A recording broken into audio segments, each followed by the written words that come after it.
ہر سال رمضان المبارک آتا ہے اور گزر جاتا ہے اور ہم جہاں ہوں وہیں کے وہیں کھڑے رہتے ہیں یا 2 قدم پیچھے سرک جاتے ہیں. تو ہمیں سوچنا چاہیے زندگی بار بار نہیں ملتی، یہ اللہ کی نعمت ہے، یہ اللہ کی کرم نوازی ہے. تو زندگی کے جس مرحلے پہ بھی ہیں، بچپن ہے، لڑکپن ہے، جوانی ہے، بڑھاپا ہے، سن کہولت ہے، جہاں بھی کھڑے ہیں، آپ دیکھیں کہ گزرے ہوئے کل سے آنے والا کل بہتر نہیں ہے تو آپ ہلاکت کی طرف سفر کر رہے ہیں. اور اگر آپ کے گزرنے والے دن سے آنے والا دن بہتر ہے تو یہ آپ کے لیے رحمت و راحت کا ذریعہ ہے. تو اس لیے میں اور آپ دیکھیں کہ ہم رمضان المبارک سے کیا یہ مطلوبہ فوائد حاصل کر سکتے ہیں، کر رہے ہیں یا نہیں. تو ہم اپنا جائزہ لیں. ابھی پورا مہینہ ہمارے پاس پڑا ہوا ہے.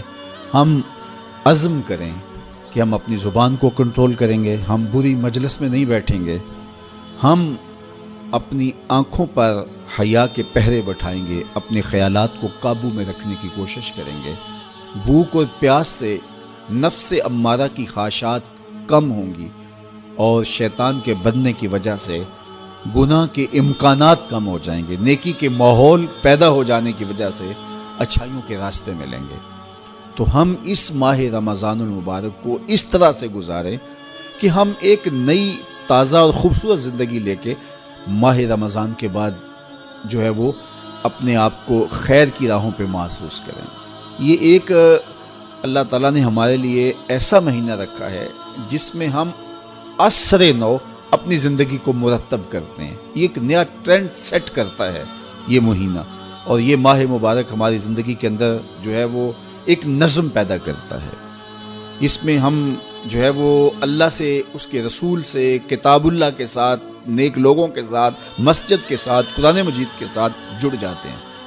اور اگر ہم اس کے اندر پورا خلوص اور پوری للہیت کو شامل کر کے اپنے آپ کو سنوارنے کے پورے عزم کے ساتھ اللہ سے توفیقات مانگتے رہیں گے تو پھر ہم اس سانچے سے ایک ستھرے، پاکیزہ اور خوبصورت انسان بن کے نکلیں گے.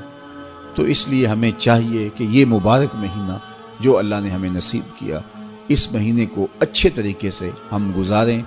تقوی کا حصول جو اس مہینے کے روزوں کا مقصود ہے وہ ہم اپنے اندر پیدا کریں.